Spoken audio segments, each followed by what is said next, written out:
Practical technician channel से जुड़ने के लिए नीचे दिए गए सब्सक्राइब वाले बटन पर क्लिक कीजिए।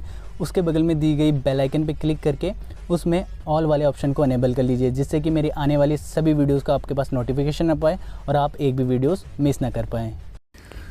नमस्कार दोस्तों, स्वागत है आपका प्रैक्टिकल टेक्नीशियन चैनल में। तो लेके आ चुका हूँ एक और नया फ्रेश वीडियो, जिसमें मैं आपको बताऊंगा कि किस तरीके से रिकवरी करी जाती है किसी भी वाटर कूल्ड चिलर के अंदर से, कौन कौन से पार्ट इसमें यूज़ किए जाते हैं और किस तरीके से इसको सेटअप किया जाता है। तो ये आप सामने देख पा रहे हैं, ये है वाटर कूल्ड चिलर, जिसके अंदर 2 सर्किट लगे हुए हैं। तो टोटल इसके अंदर, या ये कह लीजिए, ये टोटल 400 टन का एक चिलर यूनिट है, जिसमें 2 अलग अलग सर्किट है, यानी कि जो कंप्रेसर हैं इसके 2 अलग अलग हैं। तो इसमें जो एक सर्किट है कंप्रेसर नंबर 1, उसके अंदर हीटर, जो ऑयल सेपरेटर आप सामने देख पा रहे हैं, इसके अंदर हीटर फंस चुका है। जी हाँ, जो हीटर है वो मेल्ट होके वो ऑयल सेपरेटर के अंदर फंस चुका है। तो उस हीटर को बाहर निकालने के लिए इसमें से गैस को रिकवर किया जाएगा। रिकवर करना यानी कि इस सिस्टम से गैस को बाहर वापस निकाला जाएगा। तो इसमें जो गैस है वो है R134A।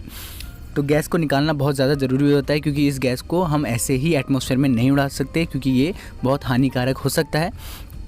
तो उसके लिए हमारे पास 4 सिलेंडर हैं, जैसे कि आप सामने देख पा रहे हैं। ये R134A के लिए एक रिकवरी यूनिट है, जिसके थ्रू हम गैस को रिकवर करेंगे। इसके थ्रू जल्दी गैस बाहर निकल सकती है। तो जैसे कि मैं आपको बता रहा था, जो हीटर है वो ऑयल सेपरेटर के अंदर मेल्ट हो चुका है।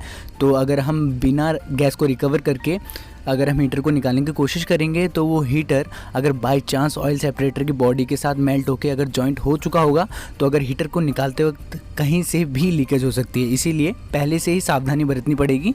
तो ये 4 सिलेंडर हैं, तो एक एक करके फ़र्स्ट ऑफ ऑल हमको इनका वेट करना पड़ेगा। ये चारों एम्प्टी हैं, तो पहले हमको इनको वेट मशीन पे ले जाना होगा, जहाँ पर हमको इन चारों सिलेंडर का वेट करना पड़ेगा, जिससे कि हमको इनका एम्प्टी वेट पता चल सके, यानी कि जो खाली सिलेंडर है उसका वेट पता चल सके, जिससे कि हम बाद में जब इसमें गैस चार्ज करेंगे तो हमको इसमें पता रहेगा कि कितनी क्वांटिटी में हमने गैस को चार्ज किया है। पहले हम हर एक सिलेंडर का वेट करेंगे, जैसे कि इसमें 40 kg करीबन इसका वेट आया, एम्प्टी वेट। तो लगभग इनके सभी के 40 से 41-42 kg के करीबन इनका सब का एम्प्टी वेट आएगा, यानी कि जो जितने चारों सिलेंडर है वो 40 kg का एम्प्टी वेट रहेगा इनमें। और उसके बाद इसमें लगभग 60 kg टू गैस आ सकती है, 60 किलो गैस इसके अंदर आ सकती है। तो इसका टोटल मिलके जो ग्रॉस वेट बनता है वो करीबन 100 kg का बन जाता है। जी हाँ, जो एक सिलेंडर है उसका जो टोटल वेट रहता है वो 100 kg का रहता है, जिसमें से 60 kg इसके अंदर गैस रहती है और जो 40 kg है वो इस सिलेंडर का वेट रहता है, या एम्प्टी सिलेंडर का वेट रहता है। तो एक एक करके सभी सिलेंडर का हम वेट कर लेते हैं और उसको नोट कर लेंगे, जिससे कि हमको बाद में परेशानी ना हो। जैसे कि इसका आया है 40 kg करीबन, तो अभी ये सारी खाली हैं। इसके बाद हम जब गैस चार्ज करेंगे तो एक एक करके सबको वेट मशीन पे दोबारा रखेंगे और उसके बाद एक एक करके सब में गैस को चार्ज करेंगे। तो चलिए दोस्तों, अब देख लेते हैं कि किस तरीके से गैस रिकवरी का सेटअप बनेगा, कौन कौन सा पार्ट कहाँ पर लगने वाला है। तो हमने इस यूनिट में से सर्किट नंबर 1 से गैस को रिकवर करना है, क्योंकि इसी के सर्किट नंबर 1 में जो ऑयल सेपरेटर लगा है उसी में हमारा हीटर फंसा हुआ था, जैसे मैंने आपको पहले बताया था। तो उसी के साइड से हमको गैस को रिकवर करना होगा। तो उसी के साइड का जो कंडेंसर है, जहाँ पर सर्विस वॉल लगा है, ये सामने सर्विस वॉल है कंडेंसर पे, तो इसी के थ्रू हम गैस को बाहर निकालेंगे। तो गैस को बाहर निकालने के लिए हमको एक चार्जिंग लाइन की ज़रूरत होगी। तो सबसे पहले हम एक चार्जिंग लाइन कंडेंसर के सर्विस वॉल पे लगा देंगे, सर्किट नंबर 1 पे, क्योंकि हमें उसी से गैस को रिकवर करना है। तो ये मैंने लगा दी है यहाँ पर सर्विस वॉल से एक चार्जिंग लाइन, और वो चार्जिंग लाइन जाएगी हमारी रिकवरी यूनिट के इनपुट पे, यानी कि जो रिकवरी यूनिट है हमारी वो गैस को खींचेगी इसी साइड से। तो रिकवरी यूनिट, अगर मैं आपको सिंपल भाषा में समझाना चाहूँ तो एक तरीके का कंप्रेशर ही होता है, जिससे कि क्या होता है, जो गैस निकलने की जो स्पीड है वो बढ़ जाती है। नहीं तो अगर हम नेचुरली गैस निकालने की कोशिश करें तो बहुत ज़्यादा टाइम लग जाएगा। तो एक चीज़ आपने ध्यान में रखनी है, जो इसके अंदर की रबर है चार्जिंग लाइन की, उसको आपको ध्यान से देख लेना होता है, जिससे कि क्या कोई भी लूज पॉइंट ना छूटे। तो ये हमने लगा दी है आउटपुट पे, रिकवरी यूनिट के आउटपुट से। अब ये जाएगी कहाँ पर, सिलेंडर के इनपुट पे, यानी कि सिलेंडर का जो इनपुट है वो इससे कनेक्ट होने वाला है। तो चलिए उसको भी कनेक्ट कर लेते हैं जल्दी से। पर उसको कनेक्ट करने से पहले हमको एक एडेप्टर की ज़रूरत पड़ेगी, क्योंकि जो सिलेंडर का मुंह होता है आगे का वो थोड़ा सा चौड़ा होता है। तो उसके लिए हमें एक अलग से एडेप्टर लगाना पड़ेगा, जिससे कि हम बाद में अच्छे तरीके से एक चार्जिंग लाइन को कनेक्ट कर पाएँ। तो इस तरीके से पूरा एक ये सेटअप बन जाएगा। उसके बाद मैं आपको दिखाऊंगा कि किस तरीके से इसे ऑन करना है या किस तरीके से इसको सेटअप को रन करना है जिससे कि हमारी गैस रिकवर होना स्टार्ट हो जाए। तो जल्दी से पहले इसको अडेप्टर को कनेक्ट कर लेते हैं। तो ये कनेक्ट हो चुका है। इसके बाद हम इस पे लगा देंगे चार्जिंग लाइन। जैसे कि मैंने आपको बताया था, जो आउटपुट से जो लाइन आएगी वो जाएगी हमारे सिलेंडर पे। तो हर एक में आपने रबर को चेक कर लेना है क्योंकि ये बहुत ज़्यादा इंपॉर्टेंट है। अगर रबर नहीं रहेगी तो ये लूज़ हो सकता है। तो इसको हम कनेक्ट कर लेते हैं जल्दी से। तो जो हीटर था वो मेल्ट होके हमारे ऑयल सेपरेटर से ना चिपक गया हो, इसलिए पहले से प्रिडिक्शन करके चलना होता है, जैसे कि बाद में हमको कोई नुकसान ना हो पाए। तो ये भी कनेक्ट हो चुका है। इसके बाद हम जल्दी से जो सर्विस वॉल है, यानी कि जो चिलर यूनिट पे जो सर्विस वॉल लगा है कंडेंसर पे, उसको ओपन कर लेते हैं। उसके बाद हमको थोड़ी सी गैस पर्ज करनी पड़ेगी, यानी कि थोड़ी सी गैस को बाहर उड़ाना पड़ेगा क्योंकि जो नॉन कंडेंसेबल गैसेस इसमें आ गई हैं उनको थोड़ा सा हटाना होता है। जैसे कि मैं यहाँ पर इसको थोड़ा सा पर्ज कर देता हूँ इसके इनपुट पे, उसके बाद थोड़ा सा सिलेंडर पे, जिससे कि जितनी भी नॉन कंडेंसेबल गैसेस होंगी चार्जिंग लाइन के बीच में वो उड़ जाए।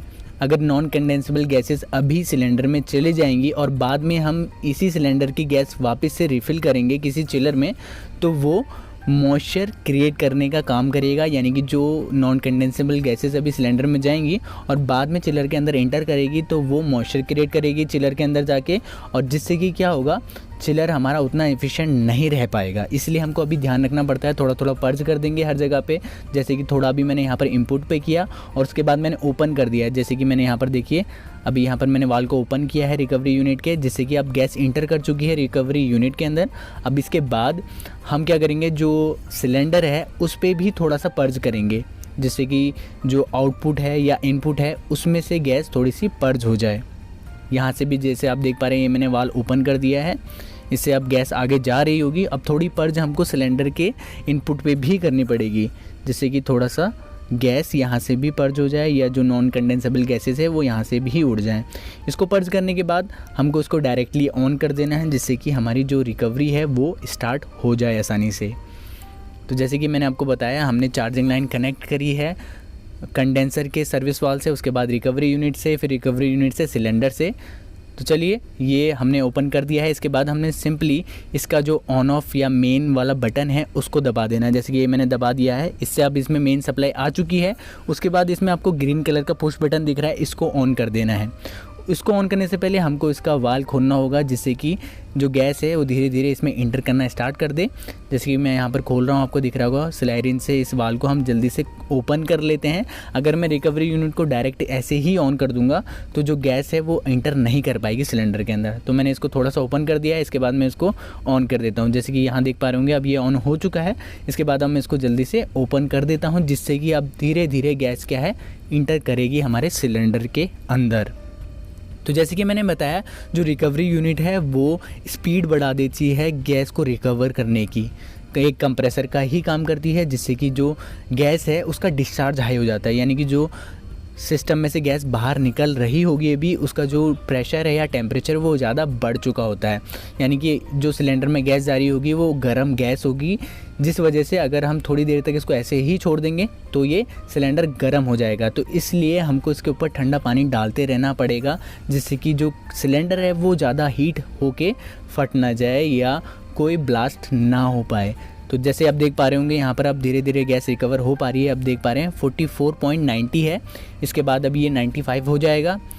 जैसे कि आप देख पा रहे हैं ये हो चुका है। तो इससे एक ये फ़ायदा है वेट मशीन का, जिससे कि आपको पता चल पाएगा कि कितनी क्वांटिटी इसके अंदर गैस रिफ़िल हो रही है या ये कह लीजिए चार्ज हो पा रही है। जिससे जैसे कि हमने स्टार्टिंग में एम्प्टी वेट लिया था, तो एम्प्टी वेट और जो इसमें गैस चार्ज होगी उसको मिला के हम ग्रॉस वेट का पता लगा पाएंगे और पता लग पाएगा कि कितनी क्वांटिटी में गैस चार्ज हो पा रही है।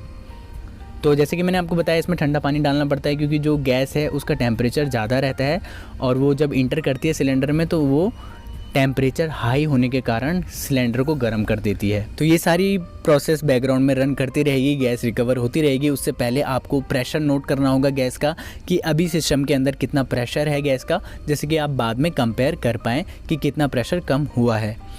तो आप इस प्रोसेस को और ज़्यादा स्पीड अप कर सकते हैं या और ज़्यादा जल्दी बढ़ा सकते हैं कुछ चीज़ों को करके। जैसे कि सिलेंडर के ऊपर आप जितना ज़्यादा ठंडा पानी डालेंगे उतना ज़्यादा टेम्परेचर का बीच में डिफरेंस क्रिएट होगा आपके चिलर और सिलेंडर के बीच में। जैसे कि आप सिलेंडर पे जितना ज़्यादा पानी ठंडा डालते रहेंगे उतना ज़्यादा गैस ठंडी रहेगी सिलेंडर के अंदर, जिसके वजह से जो गैस है वो रन करेगी सिलेंडर की तरफ ज़्यादा जल्दी या ज़्यादा मात्रा में। अब वो कैसे, जैसे कि आपको पता ही होगा जो गैस है वो high pressure to low pressure की ओर जाती है, यानी कि high temperature to low temperature की ओर रन करती है। तो जितना ज़्यादा आप ठंडा करेंगे सिलेंडर को उसका टेम्परेचर कम होगा, प्रेशर कम होगा और जो सिस्टम के अंदर जो टेम्परेचर गैस का रहेगा वो ज़्यादा रहेगा, जिस वजह से वो रन कर पाएगी सिलेंडर की तरफ ज़्यादा मात्रा में या ज़्यादा जल्दी, जिससे कि हमारी जो स्पीड है वो ज़्यादा बढ़ जाएगी रिकवरी की।